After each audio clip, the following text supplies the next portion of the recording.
Good morning. My name is Rachael Greenwood. I'm the Director of the Midlands Engine Partnership. I'd like to welcome you to this panel session, where I'm delighted to be joined today by some truly inspiring and successful women as we come together to discuss and to celebrate women in leadership in the Midlands. My panel members will introduce themselves fully shortly, but before going further, I'd like to formally welcome my colleagues, Professor Lynn Oxborrow from Nottingham Business School, Dr. Michaela Kendall from Adelan, Jigna Varu from Microfresh, and Jeannie McGillivray from Remote Online. Thank you all for joining me for this conversation this morning. Before we get into our conversation, perhaps I can take a moment to set the scene. It's true that by many measures, women have a far greater set of opportunities in front of them today than ever before. More women than men are pursuing higher education in the UK. In 2018-19, over half of students enrolled in higher education were women. But women are still underrepresented in many subjects like computer science, like engineering, maths, physics, in architecture, in building and planning, the list goes on. And whilst more women are working than ever before, this doesn't translate proportionately when we consider women in leadership roles in companies. In the FTSE 250, firms are appointing more women to senior leadership roles. This is a great shift to see. But as of October 2019, only 3.2% of women held chief executive roles in these firms. The gender pay gap is narrowing. Great news. However, women are still paid less than men in too many sectors. In the Midlands, women in full-time work earned around £96 or a fifth less than men per week in 2020 in the same jobs. And thinking finally about democratic representation, only 35% of councillors in the Midlands today are women. These statistics reveal a disparity, and in today's session, we can discuss some of the issues, some of the challenges and opportunities faced by female leaders in the Midlands, and hear some truly inspiring experiences of remarkable leaders across my panel. Perhaps we'll consider too how we can advocate for an inclusive workforce, supporting greater opportunities for women to grow as leaders. I'm going to go straight into some questions now for my panel and would ask that my panellists please introduce yourself briefly prior to your initial remarks. We've got a live Q&A feed that you can use to submit any questions to the panel, and I'll try and bring in as many of these as possible. So please do pop your questions into the stream. So without further delay, I'll come to you first, Jeannie, if I may. Perhaps you could tell us a bit about yourself and your journey to becoming a chief executive of your organisation, and perhaps let us know whether you feel having a woman at the head of your own company has benefited your organisation. Jeannie. Yeah, absolutely. So my name is Jeannie McGillivray and I am the CEO here representing Remote. Our website is remote.online. And we help businesses automate their business processes, leverage the resulting software as an asset, and then disrupt their industry by then using it as a software as a service platform. We started a long time ago now. We are in our 22nd year of trading. We started out with a Prince's Youth Business Trust, grant and loan, so a real success story for those guys. And we started out as a record label, but after about a year really of getting that up and running, we had an amazing distribution contract and artists on our roster. We set up a website for ourselves. And of course, that was back in the days of the .com bubble. Everyone was being told that they needed a website. And my husband is fascinated by computers, so he built a website for the record label. And then people were asking us for websites, and that's how we started. But very quickly, we started to build much more complex online applications. And the business has grown from there. So we now work for Volkswagen Group, Sony, Volvo, as well as VC-funded startups, building SaaS platforms and so on. But our real niche is that we make everything look absolutely beautiful. So my background, my degree was in fine art and design. And to begin with, I was designing, and we now have designers. So That's kind of how we started and have grown really. So I very much learn on the job. I think probably part of that is my personality. I'm also the author of a book called A Woman's Work, which I co-authored with 9 other business women. And it's actually, I've got a copy here, so I'll show you a copy. So it's the book Okay. that we would, as business leaders, want to have had to help us scale above the VAT threshold. So it's packed full of insights and tips from business women around the world on how to grow your business above the VAT threshold. So shall I go straight into your question, Rachel? Please, yes. Specifically, perhaps showing some insights in terms of the nature of your organisation as a result of having a female leader. Yeah. So I feel that my instinct for this question was actually to ask my team. I'm the head of a business that actually employs all men. We've only had 2 women applicants in the last 21 years for jobs as software developers in our business, which we try and encourage. That's something that's very active in the organisation. But my instinct was to ask the guys. So I kind of wanted to know from their perspective. They've obviously worked for a lot of male CEOs because having a female at the head of a tech firm is quite unusual. And their instinct was that it's a very supportive organisation. So I take the time every month to have a one-to-one session with every member of the team. And that gives them an opportunity to get to know me, for me to make sure that they are supported in their role, that they have everything they need, talk about anything that they're concerned about or that they want to raise, or indeed ideas that they have. And I feel like that leadership style is perhaps something that's palpably different for them. They feel it included. As a result, they're actually encouraged to bring themselves to work as they are. They have babies and partners and their own struggles at home as well as at work. So there's a culture where we can actually bring our whole selves into work. And as a result, we have a very low staff turnover. Something we're really proud of. And also they support one another. They feel that they can trust one another, be there for one another, reach out to one another, particularly as we're all working from home at the moment. So rather than get siloed, and stuck on something, they're much more likely to reach out to one another because there isn't really a competitive or ego-based culture. We are all very driven and we're all absolutely and professionals, and we want to excel and be better, provide and get better all the time. But it's very much a culture of bringing ourselves all along with each other. We have a saying that, that as the tide rises, it rises all boats. So that's our kind of ethos, really, and I think that's perhaps one of the main differentiators. That's a really powerful perspective to draw from your team. Very inclusive company culture that you've described, Jeannie. Michaela, I don't know whether you would offer any comments on that. I'm sure you recognise some synergies there with the nature of leadership that Jeannie brings into her organisation. Yeah, so we also have a sort of male-dominated team, and we're really keen to encourage women into technical and senior roles.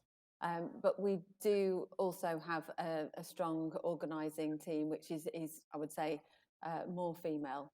So yeah, we definitely all surround the business purpose and focus on the business purpose. And that's really helped us as a team. And I think that's probably what makes us stand out amongst other fuel cell technology businesses, that we're very environmentally focused and interested in having that environmental impact, so low carbon impact. That's the core focus of the whole team. So more of a focus on values led clearly. Thank you, Jeannie. Fantastic insight. So coming back to you, Michaela, and moving on to what's needed to change the picture for women in leadership. Perhaps you'd tell us a little bit about yourself and your company, and then your views on what we can do to support women in their journey to become leaders. Thanks, Rachel. Yeah, so our business is a fuel cell technology business. So I'm the CEO and co-founder of that business. We're the longest running fuel cell company in Britain, and we're also a strong regional leader of the sector, and also nationally and internationally we contribute to European and US and Asian fuel cell and hydrogen strategies, so around the world. So as a business, we are very focused, as I said, on that environmental impact, on low carbon technologies, and we're striving towards creating the green recovery, which is the mantra of the moment. And I think it's really important for us to focus on that next challenge, which is going to be climate change. Mm-hmm. And you're already there in terms of an environmental focus as an organisation, so arguably brilliantly positioned to be able to lead. But we know there are a whole range of obstacles, don't we, that are in front of women as they progress in organisations and into leadership.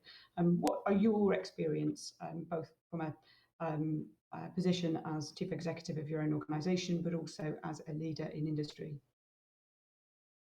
So yes, I've looked at this in great detail because I'm really passionate about increasing in science and technology, but also now in businesses, and I've seen the stark contrast between gender funding, and when I look at the success of female leaders, I think I look to see how we can change them. And really you can break those measures, those interventions down into two types. So you've got the quantitative measures that you can take, and then the qualitative measures. And in terms of quantitative measures, the things that really stand out are the resourcing and supporting of female leaders. And that's really stark contrast, because in science, for example, a very small proportion of both public and private finance goes into supporting female-led technology businesses or female-led technology and scientific groups.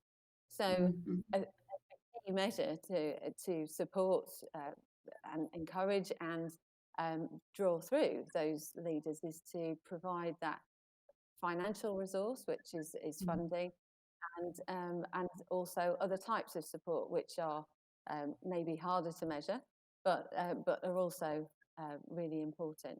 So if you take technology and green growth, for example, you look at where to put private investments, then at the moment it's around less than 1% of those technology businesses are led by females, and that really could be greatly improved. There's a massive opportunity there to shift resources towards female leaders who were already proven to be successful in managing the most recent crisis, which is the COVID crisis. In terms of leadership around the world, female leaders were proven quantitatively to lead more successfully, and there are plenty of academic studies now that demonstrate that.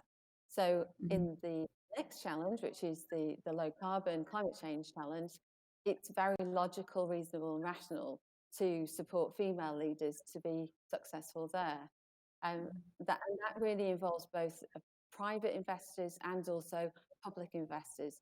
I think most people are shocked by the statistics of public funding that goes towards women in innovation and science and technology. It's less than 5%, as far as I can tell. It's very, very difficult to get the numbers. Government funding that goes to women in science and technology, and that could be vastly improved very quickly.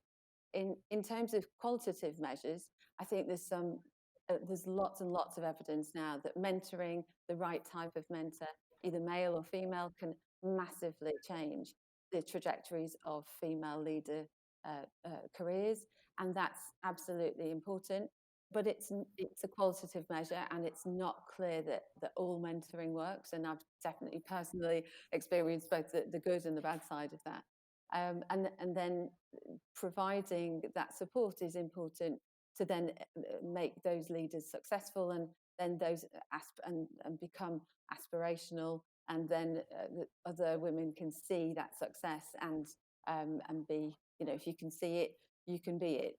And I think that's an important way of really showing younger women that this is possible by promoting those women.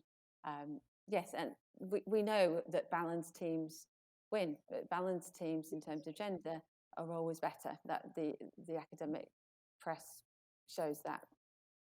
There's certainly plenty of data that supports that. So it's ironic, isn't it, that your insights there, that staggering statistic on funding for women leaders is as appallingly low as it is. Thank you, Michaela. I really appreciate the input. Moving on to Lynn. I think we've got Lynn with us. Lynn, if you wouldn't mind introducing yourself briefly, tell us a bit about your role, and then from what is a very expert perspective, what trends we see when we look at female leadership and at women in business. Hello, can you hear me okay? I Yes, think we my can. bandwidth is a little poor. That's good, thank you. So my name's Lynn Oxborrow. I'm an associate professor at Nottingham Business School, and my role there is to lead on our programmes that support small businesses, mainly in the East Midlands and particularly in Derbyshire and Nottinghamshire. So we run a range of different programmes supporting businesses with a focus on creative and digital industries, a programme to support scaling businesses that are the fast growing small businesses. And also we have a training programme which is directed at women in leadership as well, among many other things that we do. So one of the things that we find particularly is that we have fewer women applicants or women-led business applicants in our programmes that support high growth, fast growth and acceleration in small businesses. And one of the reasons for that is because women tend to be underrepresented in the sectors that actually feed those businesses. And of course, Jeannie and Michaela are exceptions to what I'm about to say. But in our creative and digital industries programme, which is called the Big House, women are actually in the slight majority of all applicants, but many of them run the very creative businesses in sectors such as performing arts. Whereas in the digital and technology sector, women are vastly underrepresented. And in fact, in one programme, we had no women at all. So, you know, sort of it's very difficult to see how women can have a level playing field if they're not actually on the pitch at all. And we see that throughout all of our different programs, but with various different representation. So in our scaling industry program, which is called Upscaler, we have at the moment around 26%, just over a quarter of our participants, which have women leaders or in the majority of women leaders in the program. But when we enforced our scaling criteria rigorously, which was to support businesses that were growing at 20% a year, our female representation was down to around 15 or 16%. And actually that's representative of scaling businesses across the country.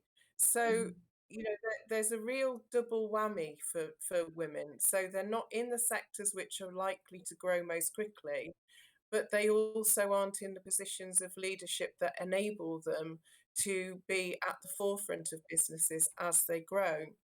And one of the reasons for that... Sorry, Lynn, is that true across all sectors? I'm certainly aware of social enterprise, for example, and third sector. You know, there seems to be a lot more women in leadership roles in those subsets of the economy. Is that right?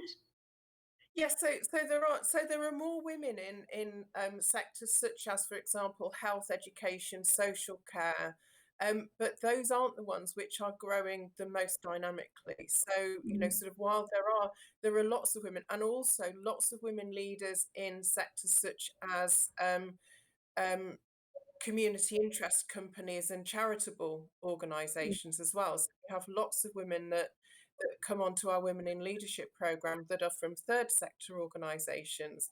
So there is actually quite a difference in the spread of women in leadership positions. But in the commercial sectors particularly, I think one of the things that has put people off in the past is that women, certainly, yes, when I was younger and entering my professional career, tended to think that if they were going to be leaders, that meant that they had to behave more like men and be very directive in their style of leadership. And that doesn't come naturally to women. So women tend to have much more non-directive, inclusive approach to leadership, which is about engagement and is about listening and adapting their style, just as Michaela has referred to. And I think that the challenge there is that actually that's not necessarily associated with good leadership. But we know from very recent trends, particularly through the COVID crisis, that those traits have really become much more transparently valuable in organisations in terms of dealing with, for example, staff who are furloughed and dealing with change very rapidly and being able to incorporate some of the different working practices that people have had to adopt very quickly within their organisations. So, as has already been said, having diversity in the leadership team is a real asset to businesses that are ambitious and that are growing. And one of the statistics that came up in our sort of earlier discussions is that almost 50% of SMEs across the country have no female leadership in their senior teams. And that's actually quite horrifying. What's even worse is that figure has actually increased in recent years. And in some parts of our region, we know that figure's even worse than that. So there's a huge amount to do. And as you say, the period of change that we've been through because of coronavirus, the adaptations, the rapidity of change, the need to work in very inclusive ways, these will all bring the innate leadership traits within women, without stereotyping, to the fore as recognised and valued. Thank you, Lynn, and some really incredible insights there and a lot of food for thought. Finally, in terms of my panellists this morning, I'll turn to Jigna. Your personal experience and your achievements are impressive by any estimation. Tell us more and perhaps share the advice that you have for women looking either perhaps to start their own business or grow within the company that they work for. Jigna, over to you. Thanks, Rachel. So I'm Jigna, the CCO of Microfresh and also the CEO of HomeFresh. So I started my career with Microfresh 7 years ago. I was stuck in a really difficult situation, really, because I couldn't find a job. I didn't have experience, couldn't get experience because I couldn't find a job. So I was given the opportunity at Microfresh as a real junior position, and it was a temporary role on a 3-month contract, and it was just until Christmas. And I thought, you know what, it's the only opportunity that I've been given. I'm going to make sure that I give the CEO every reason why he cannot get rid of me. So I didn't have a degree. I don't have a degree, in fact. So the only thing that I did really know is how to be myself. So in terms of going with my gut feeling, becoming good friends with Google, so trying to find how to do things, trying to figure things out. And within a month, I sat down with our CEO and he said to me, what are you doing here? And I thought, crap, how have I lost my job already within a month? What he was trying to say to me is that you've got so many of those key skills or key characteristics that we look for that you don't get until you've got so many years of experience. How have you just walked in just with this information? And I thought, what are you talking about? I'm just being me. So my journey has kind of gone from there, from strength to strength. I kind of showed I love people. That's one of my strengths. You know, I love meeting new people. So I kind of get to travel all over the globe. We've got 10 international offices across 8 countries. I'm aware I've not told you what Microfresh is just yet. It's an invisible antibacterial brand. So we're actually growing. We're going from strength to strength, but we grow 45% year on year. So something that I worked on very early in my career, and it was literally the first month at Microfresh, I've now kind of conceived and birthed, and that's where Homefresh has come from. So, you know, having spoken to the CEO of Microfresh, he goes, it makes total sense for you to carry this forward. It's your vision, and it's your baby, really. So, you know, you have to be CEO of Homefresh. And I thought, I'm sure I've always been told that is the most ugliest position that you can have in any business, because, you know, you're head of blame. There's no one else to kind of go through. So I guess in terms of advice, Rachel, I think based on what I've kind of gone through in my journey, it is just a case of being yourself, trust yourself, be your own backbone, take ownership. You know, when things, you are going to have bad days, you are going to have good days. So when those bad days happen, learn from it. You know, I think that's what it is. You either win or you learn. There's no losses, there's no loses. But I think for me as well, if you fail quicker, you learn quicker, and that makes you so much more resilient as well. So when those knockback kind of hits you, you are more prepared. Thanks, Jigna. A terrific and really compelling personal journey that you've been on, and I'm sure it's inspiration for us all as a panel when we met ahead of today, and I'm sure be an incredibly inspirational story for colleagues in the audience and further afield when the YouTube of this goes out and reaches even more audiences. So a couple of questions that I'd perhaps like to put to the panel, and maybe start with Michaela in terms of this tendency for women to be compared to men in business, rather than there being a focus on strengths and weaknesses of individuals. Perhaps, Michaela, if you could offer a few thoughts, and then maybe Jeannie, if you've got a few comments on that. Yeah, I think these kind of qualitative comparisons are kind of interesting, and you know, we can talk about them and compare and contrast. It's very difficult to generalize across a whole gender. I think it's more around personalities, personally, and I think that the main point in terms of supporting women and how people can support female leaders is giving them equal access to resource and support. And it just keeps going back to that for me, that you couldn't expect people to perform equally if you weren't supporting and resourcing them equally. I think that this is the key point that I would like to emphasize today. And I think that's actually all about investment as well. So it very much resonates with the theme of the conference. It's an important investment to make, and actually from the investments that have been made in women, I think the studies show that those have proven to be successful. So I think I just always look at the evidence, right? I'm data led, I'm a scientist, I like looking at numbers, and the numbers tell me that important story. Jeannie, from your perspective, what thoughts would you offer?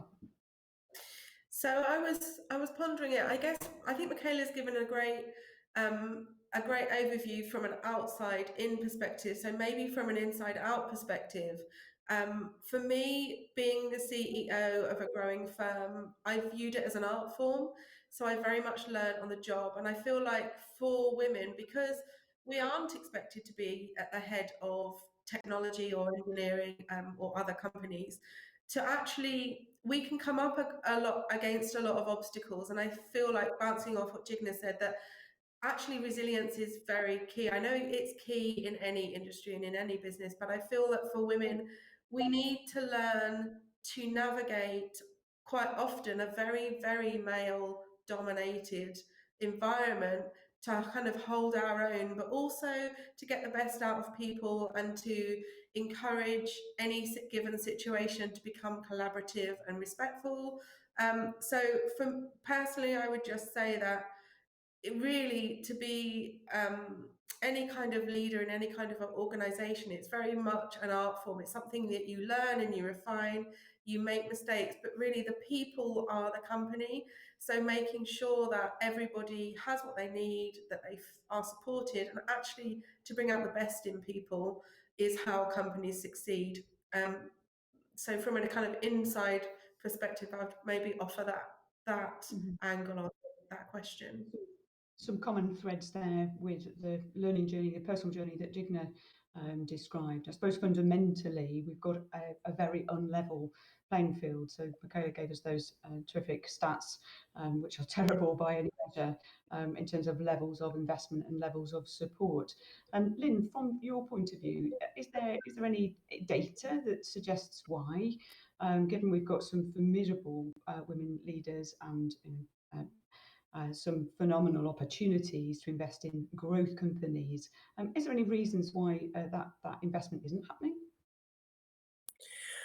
I think one of the reasons, and again, I would distinguish between the quantitative and the qualitative data, but looking at some of the case studies that we look at, which is far more subjective and qualitative, I appreciate, but one of the hurdles that women frequently come up against is a lack of confidence that they can be themselves and still be leaders, and having confidence to be authentic in their leadership style, and be in touch with perhaps their more feminine side, if I'm allowed to say that, in an environment where we're talking about trying not to stereotype and generalise too much.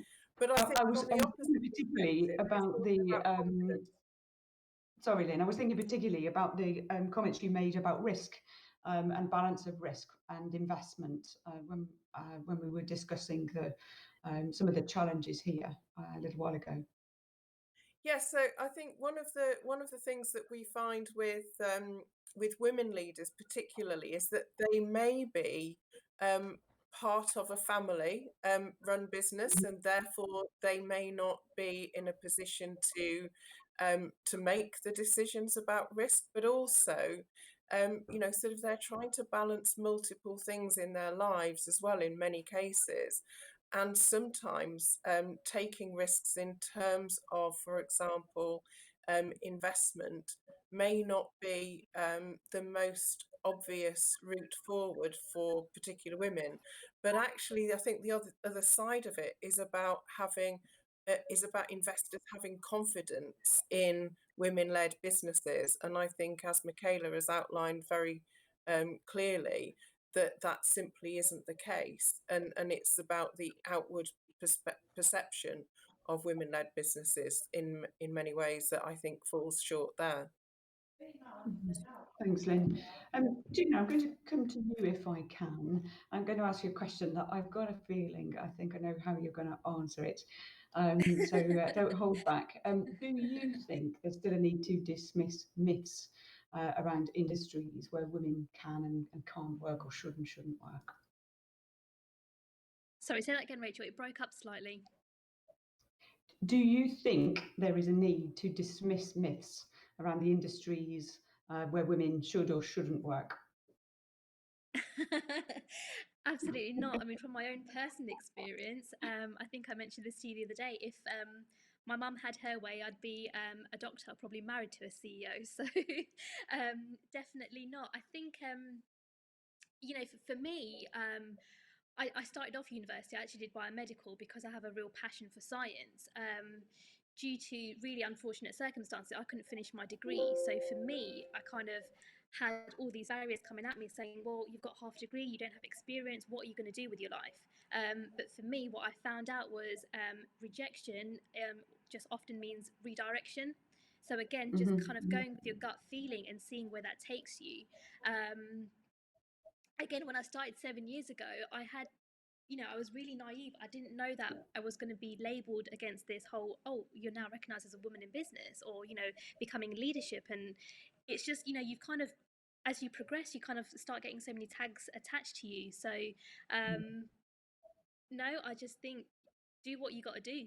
Go with your gut, be yourself, and show the world what you're made of. You know, take those opportunities, take them with both hands, grasp hold of them, but also bear in mind that you are opening doors for all those other women and other leaders out there that are trying to reach where you're trying to go. So our final point then, maybe you talked about your mum's expectations of you when you were growing. Is there a particular person who's really inspired you, or somebody that you've looked up to? Yeah, I believe inspiration comes from all around you. So for me, it absolutely has to be my 2-year-old niece, or she's not 2 yet, but she will be soon. And she's just got this attitude that is so carefree. You know, she does not give a monkeys, I guess is a more polite way of saying it. And we've kind of we've kind of encouraged that too, because, you know, we don't want to we believe like fear is learned. So, you know, we don't want to kind of be like, oh, don't do this because that's going to happen. It's kind of, no, experience it, but learn from it. But equally, you know, my mum's probably my one of my biggest inspirations too, because she's always said to me, just learn to do stuff that you never know what you're going to need. Like, you never know when your hobby might become your profession. So she teaches me how to wire a 3-pin plug and all sorts. But she also says to me, you need to hustle like a man, so you never have to depend on one, which I know is a very controversial comment, but it's what I've been brought up with. So, you know, it's just who I am. I love wearing my heels, but at the same time, I do love getting the drill out and fixing shelves and all that kind of stuff. So. So you'd certainly not be of the view that women have particular barriers. I think we can see that, and as I say, absolute inspiration in terms of the journey you've been on, and I'm sure even more successes ahead, as I'm sure is the case for all of the remarkable women who I've had the privilege of sharing the last 40 minutes with you. It's been a absolutely fascinating conversation. We've heard from some of our very own women in leadership based right here in the Midlands Engine. I'd like to thank my panel members for joining me, for inspiring our audience on the topic of women in leadership. And thank you to my colleagues, even more wonderful women besides, who've been coordinating this session and our Forum for Growth overall too. Despite some of the statistics I shared in the intro, my panel members are all positive examples of remarkable female leaders, and I'm sure they will continue to inspire others here in the Midlands, nationally and internationally, without doubt. So finally, thank you, our audience, for listening and engaging in the panel session today. I hope you enjoy the rest of the conference.